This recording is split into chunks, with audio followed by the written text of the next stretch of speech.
Well, here we're going to debate the topics that you love to debate with your friends, so you don't have to anymore. The first debate, the console wars. Now on this side we have Josh with the Xbox One.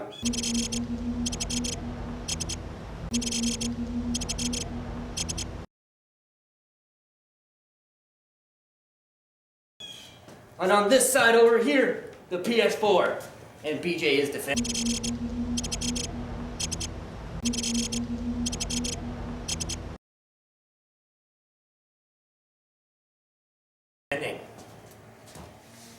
Now my YouTube viewers, it's time to game on! Alright, so I only have a few minutes to talk about this, so we're covering the Xbox conference today and everything, and a lot of cool stuff they came out with. Let's go ahead and take a look at the new Xbox.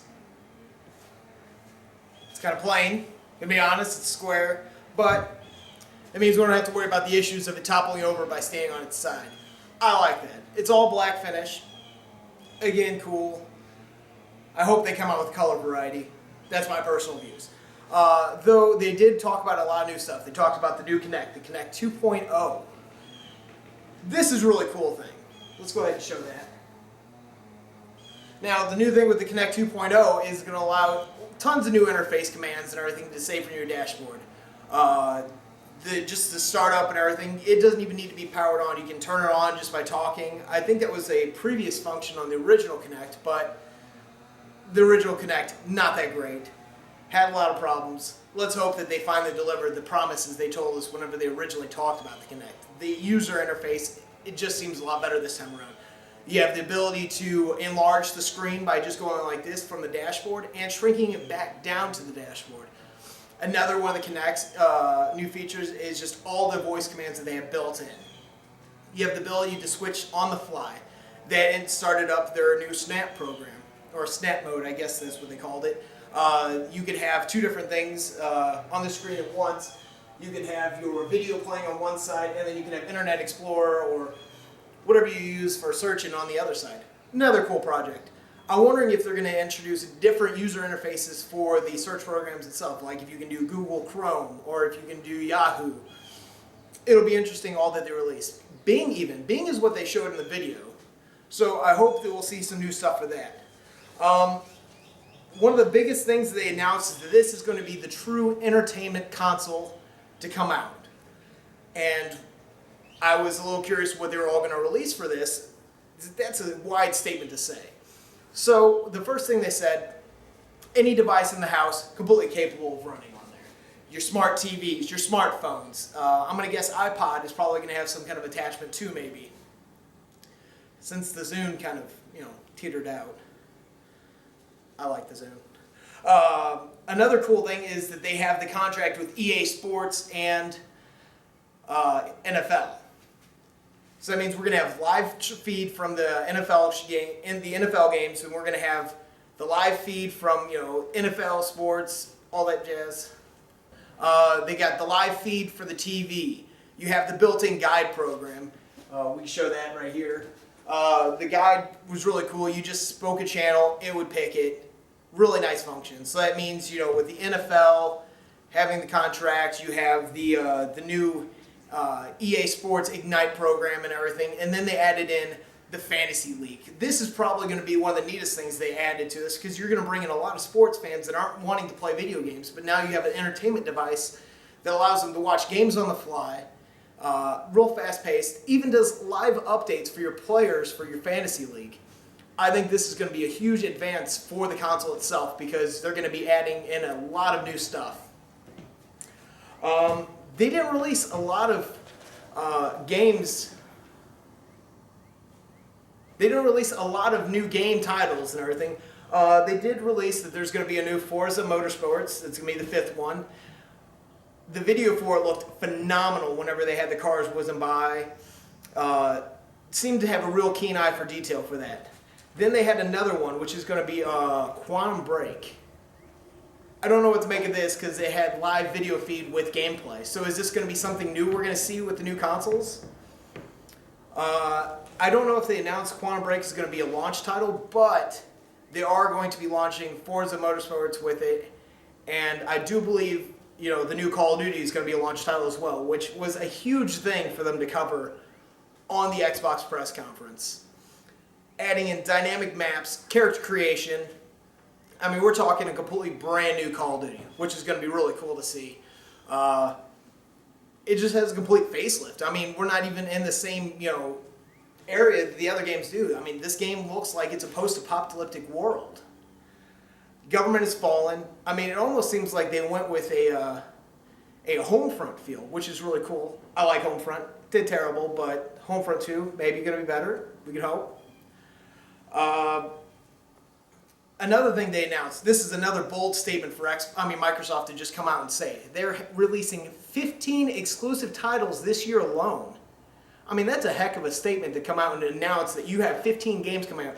8 of them are going to be completely their own franchise. I can't wait to see what Xbox has to release at E3. I know there's a lot more stuff they've probably got hidden away, ready to share with us and everything. More stuff with the Kinect, because we didn't see any video footage of actual players using the Kinect. Hopefully they're going to showcase that at E3. Also, we didn't see really that much gameplay footage at all of anything. We just saw cinematics. That could have been done easily on a computer. But hopefully at E3 we're going to see a lot more launch titles, a lot more stuff. I think Xbox is going to do phenomenal this year. All right, let's give our Microsoft supporter a big hand here. Did wonderful. Good job. Even the mediator's getting in on that. Awesome. Well, the PlayStation 4 release conference came out about 2 months ago, if I'm not mistaken. And they showed quite a few of the similar features that Xbox showed in their conference today. I'm not even going to bother going into the specs because from what I can see watching both conferences, the specs are pretty much the same. Am I right? Yeah, I'd agree with that. So you're looking at pretty much 2 identical boxes that can do the same thing. I will announce though that for some reason or another, the 6-axis controller is making a comeback for the PlayStation. One of the big things that they hit on was 6-axis motion, which they were going to implement into a bunch of their new games to go alongside of the PlayStation Move. The PlayStation Move in itself is getting a huge overhaul. The new camera that they have for the PlayStation is going to be shooting, I think they said 4 times more high resolution than their old cameras. It's going to be shooting in a dimension of about 1200 by, what was it? 1280 by 800 at 60 frames a second, and as the resolution dropped, the frame rate would go up. The new controllers was something that Sony hit on very heavily during their conference. Even though they did not even give us a peek at what the new console was going to look like, they most definitely showed us the new controller and the new layout. The new 6-axis controller for the Sony PlayStation 4 is going to have the same ergonomic design that most of the PlayStations had before, with a few, I guess you could say, upgrades. They're adding a touchpad into the center top of the controller for easy swipe actions, or if you want to write something, or if you don't want to sit there and scroll through an internet browser, you can just use that.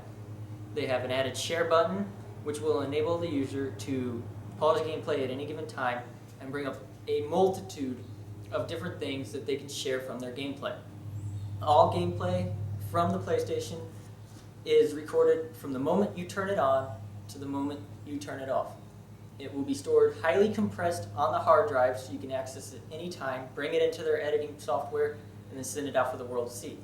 It's a great way for players to share achievements, or if you wanted to help somebody by making a walkthrough, you could do that. I also read that the share button not only allows you to post videos or pictures or whatever to their media community, but it also enables players to assist one another in ways that have never been done before.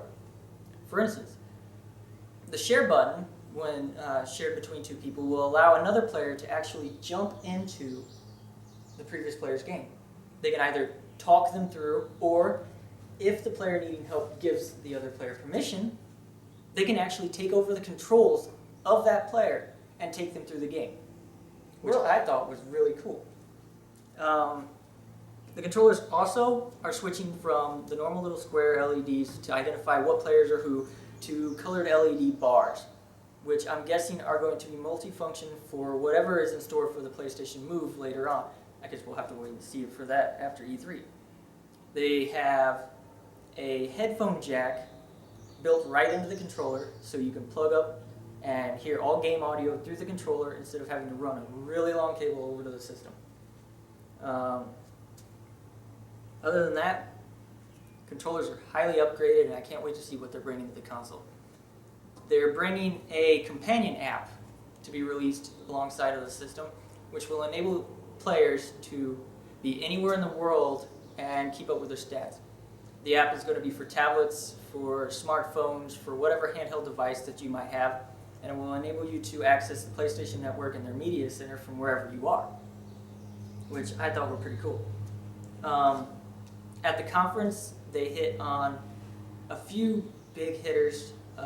Two exclusives being talked about right now is the new Killzone Shadowfall. I can't wait to see that. They showed wonderful gameplay footage of that.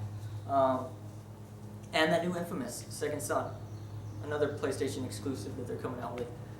They talked about some indie companies that were working side by side with Sony. I think the game was called Knack.